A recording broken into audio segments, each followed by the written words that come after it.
Oi, pessoal, tudo bem? Bom, eu vim aqui hoje para mostrar para vocês como que é uma aula de supervisão, tá?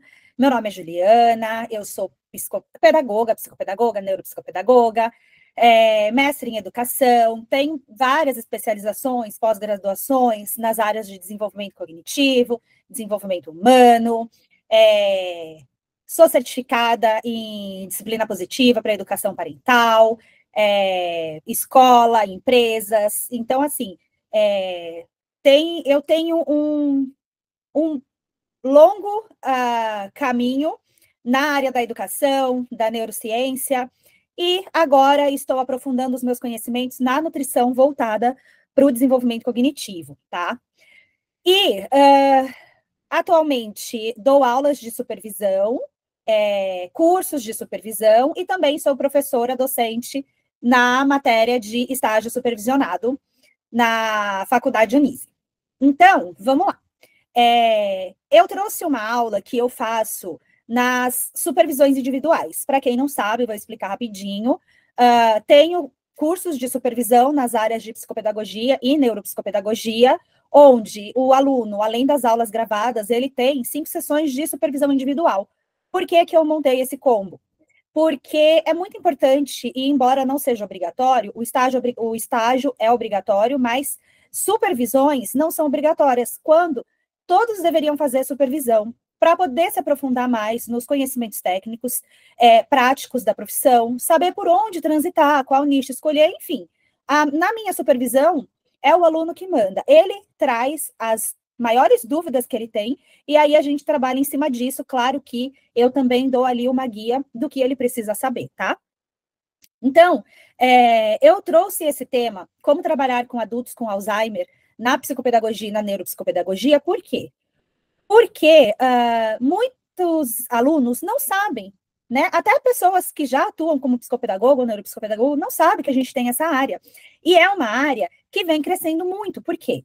Estudos já dizem, né? Em alguns países isso já acontece, como o Japão, por exemplo. No Japão existe mais pessoas idosas do que pessoas nascendo.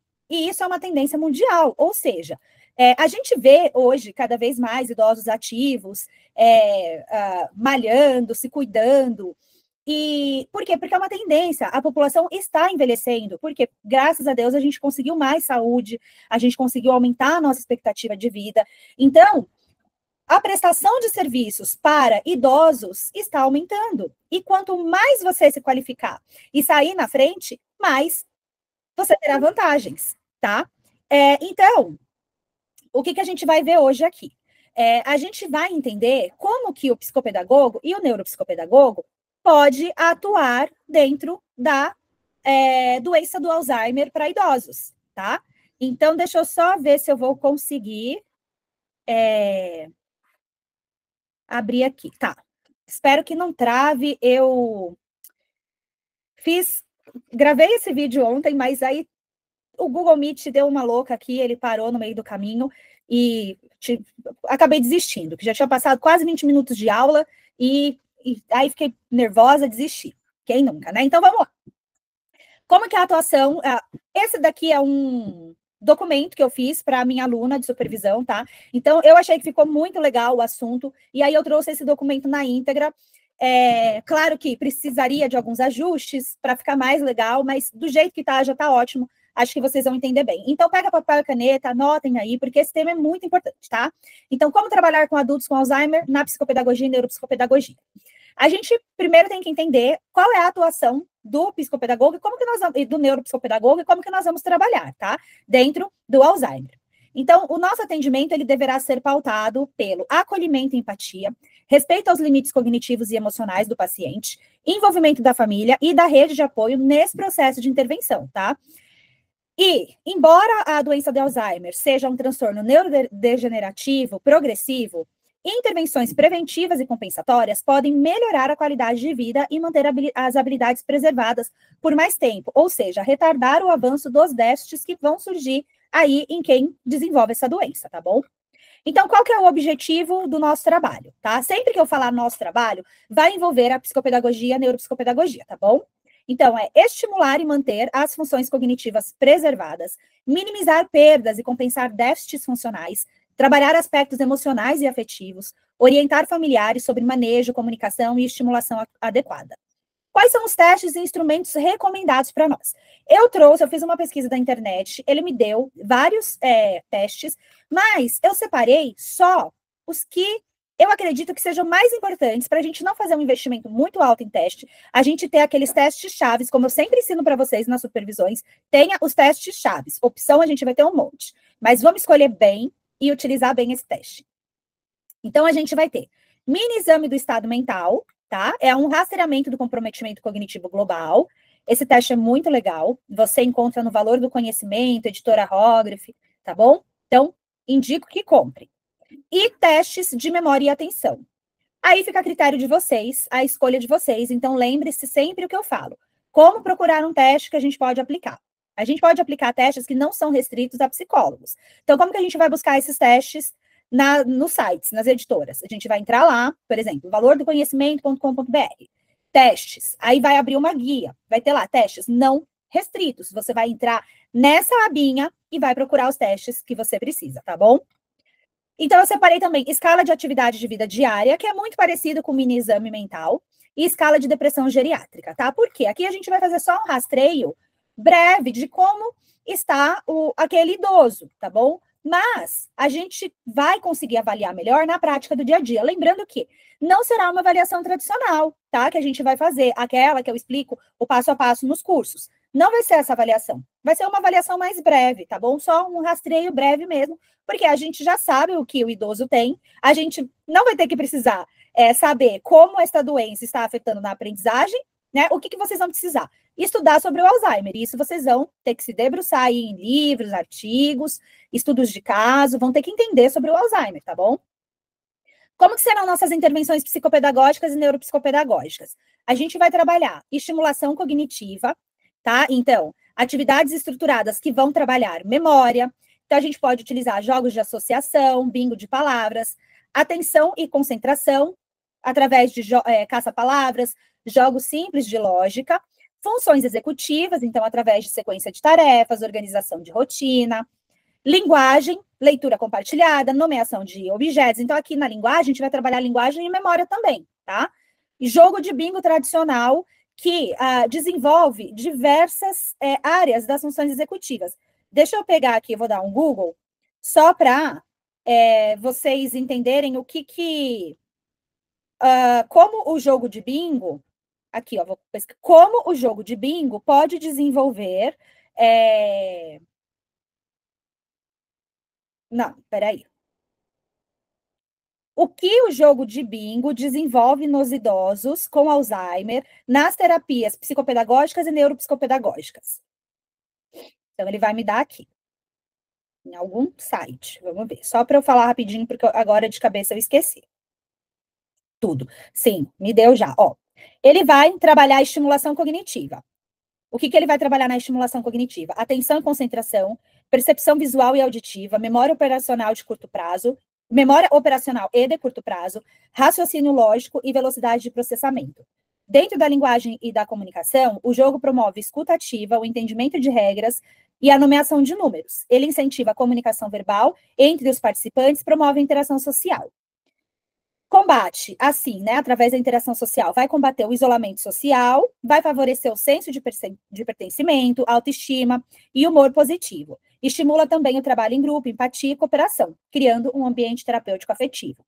Funções executivas, trabalha organização, planejamento, tomada de decisão, ajuda a manter rotinas e regras, e na coordenação motora, vai trabalhar a motricidade fina, ao manusear as fichas e marcadores, orientação espacial, ao localizar os números e posições na cartela. Vai trabalhar também a regulação emocional, então vai ser um momento de diversão, bem-estar, relaxamento, diminuição da agitação e irritabilidade, e pode ser adaptado com recompensas simbólicas, gerando motivação e senso de conquista. Então, galera, como que vocês podem trabalhar um jogo de bingo dentro do Alzheimer? Casa de repouso, dentro de condomínios, vocês podem oferecer esses serviços dentro de condomínios, tá? E aí, formar grupos, tá bom? Então, depois a gente vai falar um pouco mais sobre isso. Então, vamos focar um pouquinho agora na intervenção psicopedagógica. Como que, se você for psicopedagogo, como que você vai poder trabalhar? Adaptação de atividades pedagógicas clássicas, focando mais no processo do que no resultado, que é assim, né, dentro da psicopedagogia, a gente foca muito mais no processo do que no objetivo final, no resultado. Através do estímulo à autonomia e manutenção das atividades diárias, gente, minha mão está congelando. Desenvolvimento de estratégias compensatórias, como o uso de agendas, lembretes visuais, quadros de rotina, e vai trabalhar o fortalecimento emocional, reduzindo frustrações e aumentando a autoestima, tá bom? Se você é neuropsicopedagogo, como que você vai trabalhar? O seu foco vai ser, claro que a gente pode abordar várias questões, mas um foco maior no funcionamento cerebral associado às funções cognitivas, tá? Então, a gente vai trabalhar a plasticidade neural. Como que a gente vai fazer isso? Estimulando as áreas preservadas. Lembrando que, por ser uma doença neurodegenerativa, aquilo que perdeu não recupera, tá? Mas a gente consegue preservar aquilo que ainda tem e retardar o processo de degenerativo, tá bom? Então, a gente vai trabalhar treino de dupla tarefa, sempre associando o cognitivo ao motor. Por exemplo, caminhar enquanto conta números. Técnicas de reminiscência, que é o quê? Reviver memórias afetivas, através do uso de fotos, músicas e objetos que são significativos para esse idoso, tá bom? E através da estimulação multissensorial, integrando estímulos visuais, auditivos, táteis e olfativos para manter o engajamento do seu paciente, tá bom? Tanto o psicopedagogo quanto o neuropsicopedagogo vai trabalhar com a orientação familiar também, tá? A gente vai trabalhar com orientações à família e aos cuidadores. Como a gente vai fazer isso? Fornecendo informações sobre o curso da doença. Então, você pode fazer um infográfico, deixar ali disponível para a família, tá? Lembrando que a família também sofre, não é só o idoso, a família sofre muito quando tem essa doença, né? No seu pai, na sua mãe. Treinar estratégias de comunicação clara e objetiva, estimular a participação da família nas atividades, tanto psicopedagógicas quanto neuropsicopedagógicas, e trabalhar aspectos afetivos e manejo de comportamentos difíceis. Como vai ser a nossa metodologia de trabalho? Como a gente vai apresentar isso para os responsáveis pelo paciente, para uma casa de repouso, para uma atividade em grupo dentro de um condomínio? A gente vai trabalhar sessões semanais ou quinzenais, conforme o estágio da doença e o nível de comprometimento. Se for atividade em grupo, né, você pode oferecer esse serviço semanalmente, 2 vezes na semana, tá bom? Duração das sessões, elas terão que ser adaptadas, então, dentro da psicopedagogia e da neuro, são sessões de 50 minutos, né? Quando a gente trabalha com idoso, a gente tem que deixar claro que vai sofrer variações, então sempre vai depender do estado do idoso naquele dia, então pode durar tanto 30 minutos quanto os 50 minutos completos, tá bom? O ambiente tem que ser acolhedor e livre de distrações, então se for na casa de repouso, provavelmente eles já terão esse ambiente, se for na casa do idoso, então sempre orientar os familiares que naquele momento da sessão evitar estímulos, né, então TV ligada, algum som ligado, né, celulares, evitar de ficar tocando toda hora, colocar no silencioso, evitar a circulação de pessoas naquele ambiente também, tá bom? E fazer um registro de evolução contínua da adaptação registro contínuo de evolução e adaptação das estratégias conforme necessidade, tá bom? Fases da intervenção e o foco. Então, aqui eu separei a fase da doença e o foco na intervenção. Então, se for uma fase leve, você vai estimular as habilidades preservadas, criar estratégias compensatórias e preventivas para retardar o processo de avanço da doença. Se já estiver numa fase moderada, você vai fazer uma manutenção funcional daquilo que ainda existe vai oferecer suporte emocional e treinamento familiar, tá? Então, se uma fase moderada, você vai focar mais no suporte emocional, né, e orientação familiar, e na fase grave, muito mais, tá? Então, você vai trabalhar o conforto, bem-estar, estímulos sensoriais e suporte à família, tá? Cuidados éticos que a gente deve ter. Respeitar sempre a dignidade e os limites do paciente, tá? Lembrando que todos nós seremos velhos, né? Todos nós seremos idosos um dia. Então, é importante a gente respeitar o limite e respeitar a dignidade daquela pessoa, tá bom? Garantir o consentimento informado com participação da família. Então, às vezes o idoso, ele tem mais de um cuidador, tá? Então, vamos supor, tem um idoso que tem 4 filhas, e eu já peguei um caso assim, tá? A idosa tinha 4 filhas, e já peguei, não, já vivenciei um caso assim, tá? A idosa tinha 4 filhas e as 4 filhas optaram por não tirá-la da casa dela. Em vez de tirar a idosa da casa dela e ficar uma semana com cada filha, as filhas se revezavam para ir até a casa da mãe. Então, isso foi lindo e maravilhoso. E fez muito bem para esse idoso, tá? Então, como esse idoso tinha 4 pessoas responsáveis, então as 4 pessoas, nesse caso, teriam que estar cientes desse tratamento, tá bom? Deste tratamento terapêutico.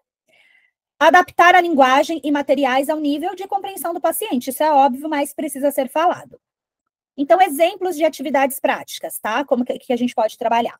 Montagem de álbuns com fotos e histórias pessoais, jogos simples de tabuleiro, se for necessário fazer adaptações, sequência de rotinas, então preparar um lanche, uma troca de roupa, deixar ali a hora do banho, sessões de leitura compartilhada, com textos curtos e familiares, então algo que aquele idoso goste, atividades artísticas, pintura, colagem, modelagem. Então, vamos falar agora do papel do psicopedagogo e do neuropsicopedagogo no trabalho com adultos com Alzheimer, tá? Então, tanto o psicopedagogo quanto o neuro, eles desempenham um papel fundamental na promoção de qualidade de vida e na preservação das funções cognitivas em adultos diagnosticados com doenças de Alzheimer, especialmente nas fases iniciais e intermediárias da doença. Então, vamos reforçar, tá? Embora o Alzheimer seja uma condição neurodegenerativa, progressiva e sem cura até então, né? As intervenções psicopedagógicas e neuropsicopedagógicas são importantes para estimular habilidades preservadas, retardar o declínio cognitivo, favorecer a autonomia funcional pelo maior tempo possível, reduzir quadros de ansiedade, confusão e agitação, orientar famílias e cuidadores sobre estratégias adequadas de interação e apoio. Então, como que a gente vai trabalhar com o Alzheimer, com adultos com Alzheimer, dentro da abordagem da psicopedagogia e neuropsicopedagogia, tá? Recapitulando. Avaliação e testes indicados. Então, o primeiro passo vai ser uma avaliação funcional e cognitiva, buscando mapear quais funções cognitivas estão preservadas, quais funções estão em declínio, e o impacto disso nas atividades de vida diária e na qualidade de vida do idoso. Os testes mais utilizados incluem um mini-exame do estado mental, o Montreal, que é uma bateria de testes de avaliação de linguagem, né? Então, vai ser uma avaliação que ela vai ser mais sensíveis às alterações iniciais. Então, é um teste que você pode usar para aquelas pessoas que estão no início da doença, tá bom? Teste do relógio, que vai analisar funções executivas e praxia construtiva, e escala de avaliação da doença do Alzheimer, tá bom? Que é uma avaliação mais completa, utilizadas em contextos clínicos. Aí aqui tem alguns testes funcionais, que é o índice de CATS, que é a avaliação de autonomia em atividades básicas de vida diária, escala de Lawton e Brody, não sei como fala esses nomes. Então, avaliação da autonomia em atividades instrumentais. E lembrando que, tá? Todos esses testes estão disponíveis, mas você precisa verificar se eles não têm alguma restrição, tá bom? A avaliação psicopedagógica, observação das habilidades de comunicação e expressão, levantamento das rotinas, interesses e atividades que o paciente ainda realiza, entrevista com familiares e cuidadores para entender o histórico e o contexto. Então, percebam que a abordagem neuropsicopedagógica é mais profunda, é mais cognitiva, e a avaliação psicopedagógica será mais observacional e através de anamneses, levantamento de rotinas, tá bom? Então, qual é o objetivo das intervenções psicopedagógicas e neuropsicopedagógicas? Não é a remissão dos sintomas, tá? Então, a gente tem que lembrar disso, a gente não vai conseguir a remissão, mas a gente vai, através da estimulação, conseguir retardar esse processo de perda degenerativa, tá bom? Então, as intervenções principais serão estímulo cognitivo, como a gente já falou, exercícios de linguagem e estímulos relacionados à rotina de orientação temporal. Então, calendário, agenda, relógio, estimulação motor e sensorial, através de atividades que integrem movimento e cognição, então, como dança, arte terapia, música, trabalhos manuais que estimulem a coordenação motora fina, tá? As intervenções psicopedagógicas mais específicas estarão coordenadas aí numa criação de diários ou cadernos de memória. Isso é genial, você fazer isso com a família, né? Então, a gente tem que pensar que vai ser um produto que vai gerar o bem-estar deste idoso, e depois vai ser uma herança para a família, né? Organização de atividades estruturadas, com início, meio e fim, sempre respeitando o ritmo do paciente.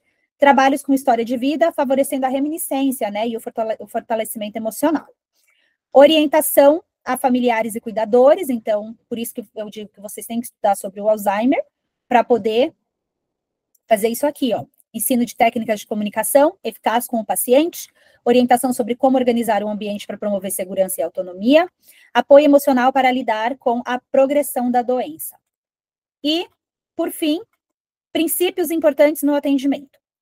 Respeito ao ritmo e às limitações do paciente, manutenção da autonomia o máximo possível, foco nas capacidades preservadas e não nas perdas, estabelecimento de rotinas previsíveis que gerem segurança, favorecimento da inclusão social e da interação familiar, tá?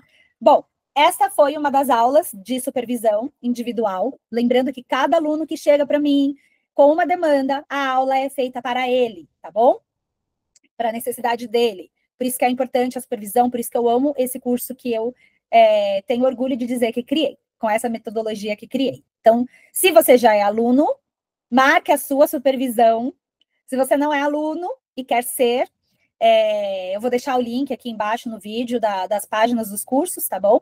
Você pode ver mais, deixar as minhas redes sociais, enfim, bater um papo comigo se tiver dúvidas. Agora, para todos vocês, digam para mim, esta aula, essas informações, te deram insights para vocês? Deram uma luz? Fizeram vocês enxergar novas perspectivas da profissão?